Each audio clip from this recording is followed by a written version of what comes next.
여러분, 에베소서의 주제는 교회입니다. 교회. 에베소서의 핵심 주제인 교회를 직접적으로 표현하고 있는 부분이 바로 오늘 본문입니다. 에베소서 1장 한마디로 요약해 드립니다.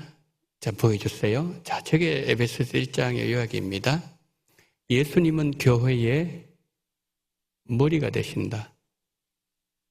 그리고 만물 안에서 만물을 충만하게 하시는 예수님으로 충만한 것이 교회이다. 저것이 뭐냐면은 에베소 1장에서 바울이 말씀하고자 하는 내용을 지금 요약해 놓은 겁니다. 자, 저 말씀을 하고 난 뒤에 에베소 1장이 끝이 나요. 그리고 2장으로 들어갑니다. 2장 들어가면서 2장 1절이 어떻게 시작하는지 좀 보여주시겠습니까? 저렇게 시작해요. 그는 허물과 죄로 죽었던 너희를 살리셨도다. 자, 여기서 우리가 하나 생각해야 될 내용이 있습니다. 우리말 성경에는 장 구분이 있기 때문에 우리는 무의식적으로 이런 생각을 할 수 있습니다. 에베소서 1장에서 바울이 말하고자 하는 내용이 끝나고 2장에 들어오면서 바울이 새로운 주제를 전개하겠구나. 지금 1장에서 아까 요약해드린 내용이 있지 않습니까? 그리고 2장에서 1절에서 시작하는 그 2장을 오픈하는 그 내용을 보면은 이게 다르다는 거죠. 그래서 우리는 생각한다는 거죠. 아, 1장에서 이렇게 말씀하고 2장에는 새로운 내용을 전개하겠구나. 왜 그렇습니까? 성경이 장을 구분하고 있기 때문에 그런 생각을 할 수가 있다는 거죠. 그런데 여러분, 바울이요, 에베소서를 기록할 때는 장절이 없었습니다. 우리가 지금 사용하고 있는 성경의 장, 아까 우리가 어떻게 얘기했죠? 에베소서 1장 22절부터 2장 7절까지 읽겠습니다. 그랬지 않습니까? 그러면은 우리 에베소 1장을 돌아가요. 그런데 원래 이 바울이 기록할 당시에는 장이 없었습니다.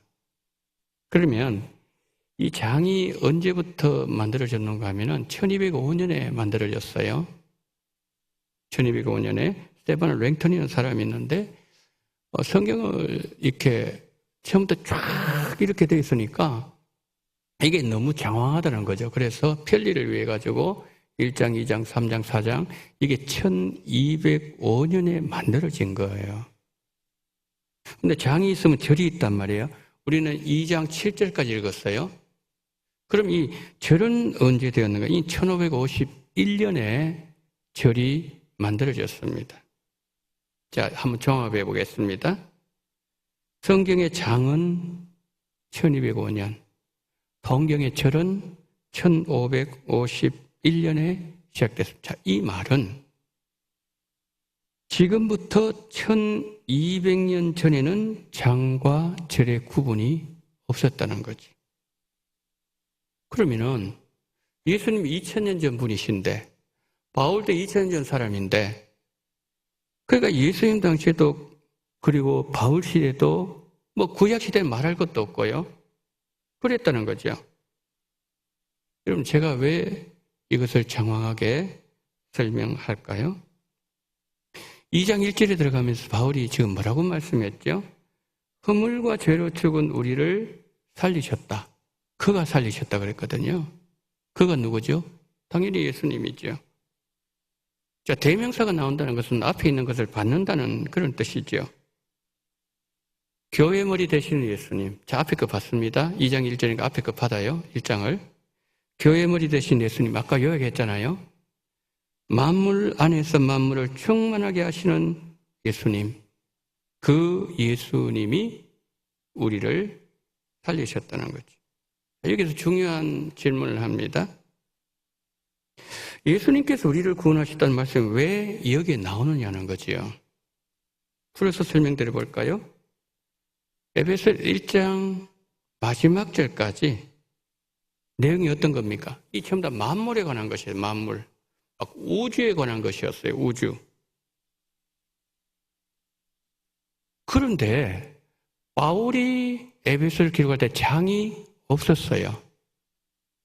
우리는 생각합니다. 1장 끝나고 2장 들어오니까 이제 새로운 어떤 내용을 바울이 전개하려고 하는구나 이렇게 생각하지 않습니까? 근데 바울이 기록할 때는 장절이 없었단 말입니다. 없었는데 그럼 왜? 예를 들어서 쭉 연결식이 나가다가 우리가 정해놓은 에베소서 2장 1절에 와서 왜 이 내용이 갑자기 바뀌냐 이 말이죠. 어떻게 해야 맞는 거죠?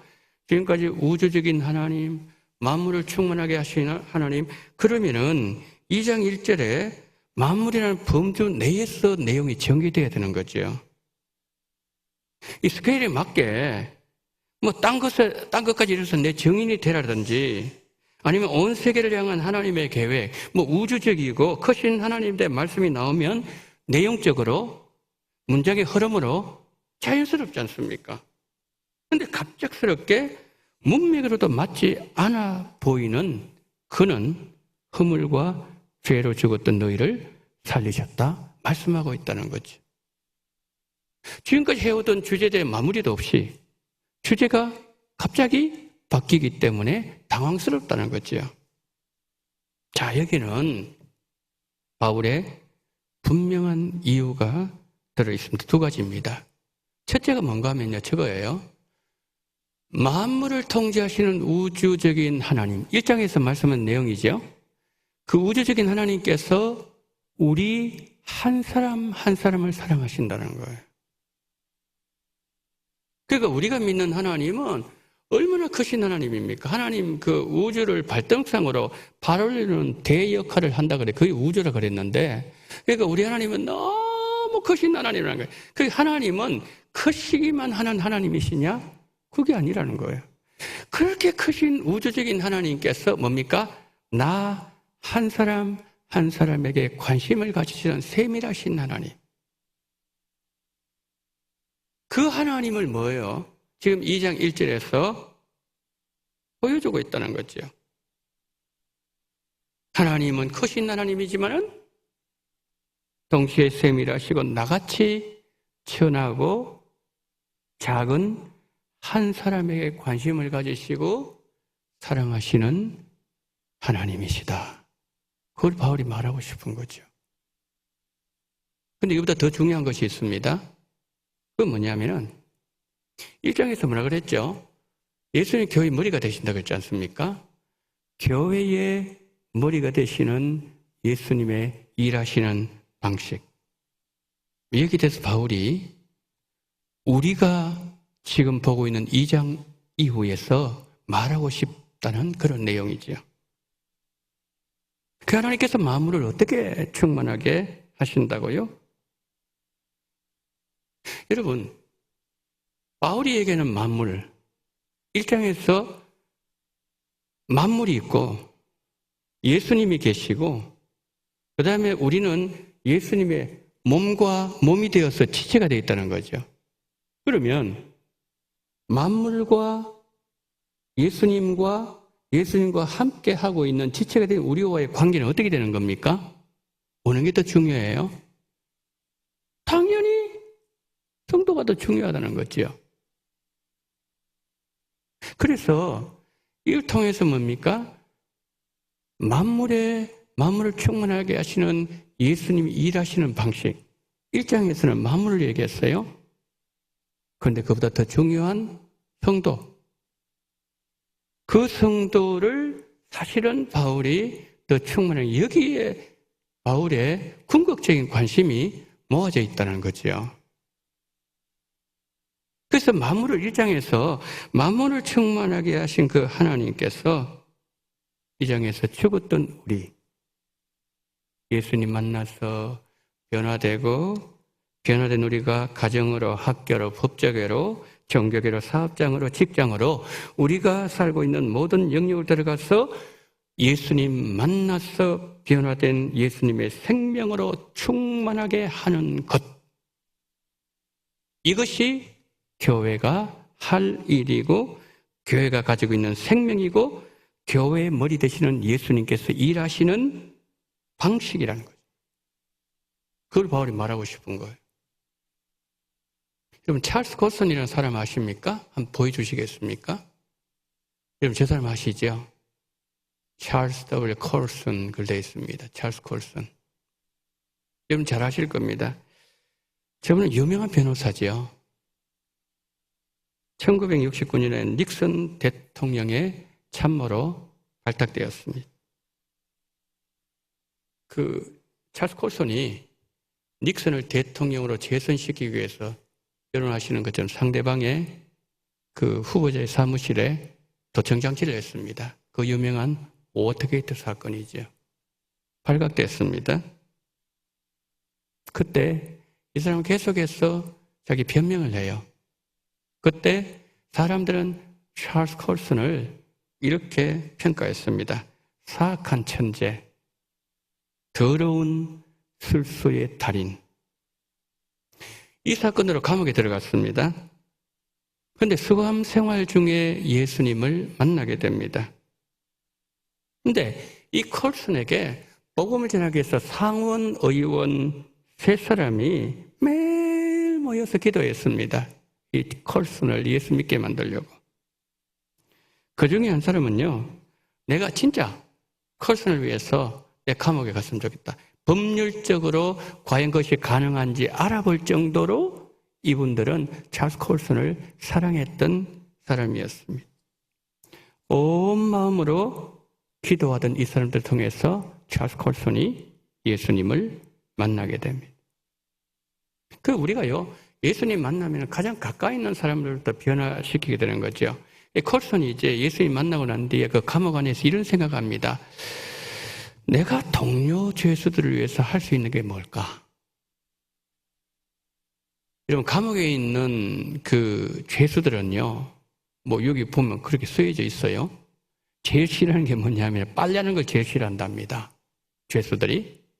그래서 이제 콜슨이 죄수들의 그 옷을 다 가져오라 그래가 자기가 다 이 빨래를 합니다. 빨래를. 처음에는 이 죄수들이 조금 이상하게 생각했습니다. 그런데 그 일들이 계속해서 반복되어지고 그리고 진실이 느껴지고 이러면서 이 사람들이 조금씩 이 죄수들이 콜슨에 대해서 마음의 문을 열기 시작합니다. 그리고 그가 전하는 복음을 듣기 시작합니다. 교도소 안에 기도 모임이 만들어졌어요. 그때 하나님은 콜슨에게 아주 중요한 사명을 맡겨주셨어요. 그는 말합니다. 나는 평생 교도소의 죄수들에게 복음을 전한다. 그래서 만들어진 것이 그 유명한 교도소 선교회입니다. 전 세계적으로 이루어지고 있죠. 이 공로로 종교교의 노벨상, 황경영 목사님 받으셨죠? 바로 템플턴 상을 콜슨이 받게 됩니다. 그런데 이 찰스 콜슨이 쓴 아주 유명한 책이 하나 있어요. 저 책입니다. 이것이 교회다. 그럼 묻습니다. 교회가 뭔가? 교회 생명은 어디서 찾아야 되는가? 그는 책을 쓰게 된 동기를 밝히면서 그가 이 책을 쓰게 된 동기가 아주 유명한 목사님도 아니고 뛰어난 신학자 때문도 아니고 무명의 시골 청년 러스티라는 청년 때문에 내가 저 책을 쓰게 되었다 그럽니다. 그런데 이 러스티가요, 어떤 사람인가? 강간, 살인, 흉악한 범죄로 사형을 기다리고 있는 사형수 청년이었어요. 그런데 감옥에서 만났어요. 러스티는 콜슨이 전하는 복음을 듣고 예수님을 영접하게 됩니다. 그의 삶이 너무 놀랍도록 그 감옥 안에서 변하게 되었습니다. 사형 집행 사흘 전에 러스티는 이런 말을 했습니다. 인간적으로 내가 전기 의자에 앉는 것은 정말 두렵다. 예전에 전기 소켓에 감전된 적이 있었는데 매우 고통스러웠다. 사람들은 매우 짧은 시간이라고 말하지만 100만 분의 1초라도 두려운 것은 마찬가지다. 그러나 예수님이 나와 함께 고통당하시는데 내가 무슨 말을 한단 말인가? 이제는 잃을 것이 없다. 내가 사형당하면 천국 갈 것이고 그렇지 않으면 이전과 다르게 살 테니까 예수님이 나를 변화시키셨고 예수님은 내가 예수님을 사랑하고 찬양하는 삶을 주셨다. 그리고 예수님 하신 일을 다른 사람들에게 말하지 않고는 견딜 수 없게 하셨다. 그러면서 일러스티가 영상을 하나 찍습니다. 감옥 바깥에 있는 자기 친구에게 영상을 찍어서 이렇게 말을 합니다. 영상 속에서 자네는 지금 거리에서 자유롭게 활보하고 있지만 참 자유를 누리고 있는 사람이 아니라네. 나는 창살에 갇혀 있지만 밤에는 편히 누워서 잠을 잔다네. 그러나 자네는 그렇지 못하고 있는 게 아닌가. 1991년 4월 27일에 전기 의자에 앉아서 그는 사형 집행을 당했습니다. 찰스는 그 러시를 보면서 이렇게 묻습니다. 교회가 무엇인가? 교회가 무엇인가? 자, 여기에 대한 바울은 이렇게 그 질문에서 답을 합니다. 저렇게 답을 합니다. 교회는 그의 몸이니 만물 안에서 만물을 충만하게 하신 이의 충만함이니라. 그는 허물과 죄로 죽었던 너희를 살리셨다. 여러분 요한계시록 3장에 보면요, 그 유명한 라오디게 교회가 나오지요. 라오디게 교회의 요한계시록 3장 17절 보면은 이렇게 라오디게 교회가 이렇게 말합니다. 내가 말하기를, 라오디게 성도들이 말합니다. 나는 부자라 부유하여 부족한 것이 없다 하나 내 공고한 것과 가련한 것과 가난한 것과 눈먼 것과 벌거벗은 것을 알지 못하노라. 라오디게 교회는 재정적으로 아주 튼튼했던 것 같습니다. 그러나 예수님 보실 때 정말 불쌍한 교회였다는 거죠. 왜요? 왜 불쌍한 교회일까요? 20절 보세요. 볼지어다 내가 문 밖에서도 두드리노니 누구든지 내 음성을 듣고 문을 열면 내가 그에게로 들어가 그와 더불어 먹고 그는 나와 더불어 먹으리라. 여러분, 예수님께서 그 부자 교회, 돈 많은 교회, 라오디게아 교회, 재정이 튼튼한 교회, 그 교회를 바라보면서 예수님은 가장 불쌍한 교회라고 왜 말씀했는가 하면 20절 때문이에요. 라오디게 교회는 예수님을 몰아냈어요. 지금 예수님은 문 밖에 서 계십니다. 여러분, 아까 제가 어떻게 말씀드렸죠? 교회에서 가장 중요한 분은 예수님이에요. 예수님께서 교회를 충만하게 하신다는 거죠. 예수님을 만나 영혼의 변화를 경험할 수 있다는 거죠. 예수님이 계셔야 충만한 삶을 살 수 있는데 라오디게아 교회는 그것을 선택하지 않았습니다. 예수님을 몰아내었어요. 그래서 어떤 얘기를 한다고요? 우리는 풍족해. 모든 것이 풍족해. 우리는 부족이 뭔지 모르겠어. 여러분, 충만하게 만드시는 예수님을 쫓아낸 성도가 주로 이런 말을 합니다. 주님은 이들에게 어떻게 말씀하십니까? 너는 가장 불쌍하구나. 성도 여러분, 교회 본질이 어디 있습니까? 교회의 생명은 뭐죠? 바울은 말합니다. 그는 허물과 죄로 죽었던 우리를 살리셨다. 사람을 변화시키는 복음의 능력, 사람을 변화시키는 말씀과 성령의 능력이 없다면 그 교회는 건강한 교회라고 할 수 없습니다. 여러분, 우리가 라오디게 교회를 보면서 어떻게 기도해야 됩니까? 교회를 바라보는 내 마음이 세속화되지 않도록 내 안에 예수님의 생명으로 계속해서 충만해지도록 우리 모두 기도에 무릎을 꿇어야 된다는 거예요. 여러분, 예수님의 생명이 없으면 그 성도는 참 성도가 되기 힘듭니다. 허물과 죄로 죽었던 영혼들이 예수님 만나서 영원히 살아나고, 가까이 있는 사람들이 나에게 일어난 변화를 감지하고 예수님에 대한 변화를 본 그들의 표정, 얼굴 표정이 달라져야 돼. 감사와 감격으로 인생이 달라져야 변화 역사, 그런 역사 우리 가운데 있어야 된다는 거예요. 그러니까 여러분, 원동교회 머리 되시는 예수님이 우리 교회 중심에 있어야 돼요. 모든 일들이 예수님이 기뻐하신 사역으로 방향이 맞춰져야 된다는 거죠. 그래서 여러분, 교회 안에서 가장 중요한 게 저거예요. 그는 허물과 죄로 죽었던 너희를 살리셨다.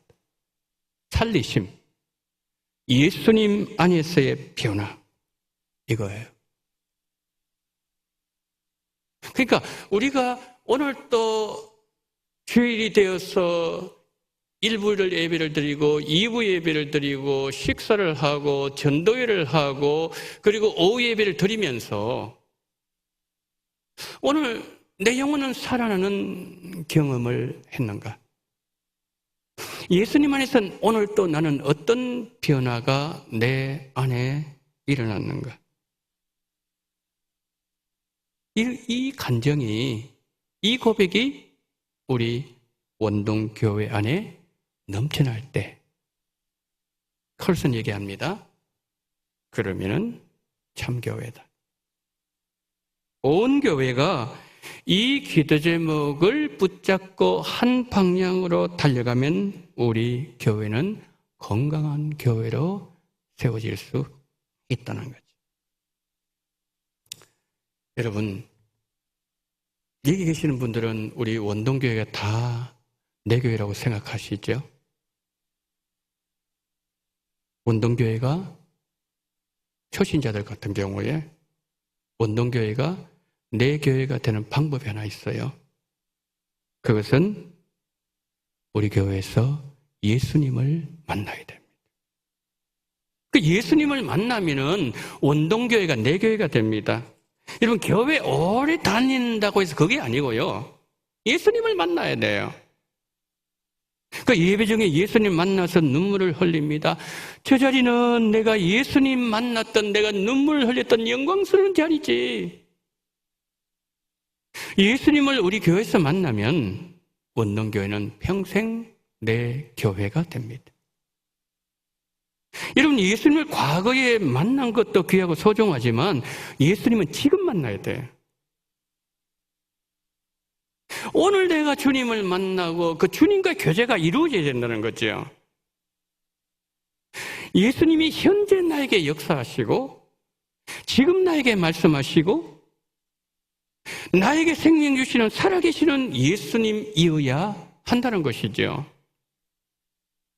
여러분, 이런 일이 우리 가운데 풍성하게 넘쳐나고 있다면 예수님께서 지금 우리 원동교회 가운데 생명의 역사를 일으키고 계신다는 증거예요.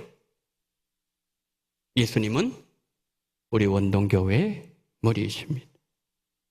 예수님은 언제나 우리 원동교회의 중심 자리에 서 계셔야 됩니다. 예수님이 우리 원동교회의 핵심 가치가 되어야 되고 모든 성도들 최고의 가치, 그것이 바로 예수님이어야 한다는 거죠. 자, 우리 본문 한번 더 읽어볼까요? 그는 허물과 죄로 죽었던 우리를 살리셨다. 만물을 충만하게 하는 것, 예수님께서 만물을 충만하게 하는 것, 그 얼마나 귀한 일이에요. 그런데 바울은 어떻게 말씀하는 거죠? 그 만물 위에 예수님이 계신데 예수님의 지체로서 바로 우리 성도들이 거기에 자리를 하고 있다는 거죠. 그 예수님 궁극적인 관심이 어디에 있는 거예요? 만물이 있을까요? 그게 아니라 예수님의 지체가 되는 나에게 관심을 가지고 있고, 예수님은 내가 충만하기를 원하시고, 그리고 예수님은 내가 생명으로 가득하기를 원하는 것은 나는 예수님의 몸의 지체이기 때문에 그러하다는 거죠. 그 예수님의 관심은 여러분에게 모아져 있다는 거예요. 예수님의 관심은 나 한 사람에게. 아까 말씀드렸잖아요. 왜 갑자기 2장 1절에 들어와서 그 1장에서 만물을 얘기하고 우주를 얘기하고 엄청난 스케일을 얘기하던 그 예수님께서 왜 2장 1절 갑자기 한 사람에게 집중하느냐는 거죠. 이거 봐라 그거라는 거죠. 예수님은 나를 사랑하십니다. 나에게 어마어마한 관심을 가지고 계신다는 거죠. 내가 충만해지고 내가 예수를 가득하게 되고 내가 정말 예수의 생명으로 넘치게 되면은 예수님은 나를 바라보면서 기쁨을 견디지 못하신다는 거죠. 그래서 주님, 내 안에 예수님의 생명으로 충만하게 하시고 허물과 죄로 죽었던 너희를 살리셨도다. 살아나는 역사. 이번 한 주간 동안 우리의 삶 속에, 여러분의 직장에서, 여러분의 가정에서, 여러분 서 계시는 그곳에서 예수의 생명으로 가득해지는 그러한 놀라운 기적적인 역사가 우리 가운데 그리고 여러분의 심령 속에 이루어지게 되기를 예수님 이름으로 축원합니다.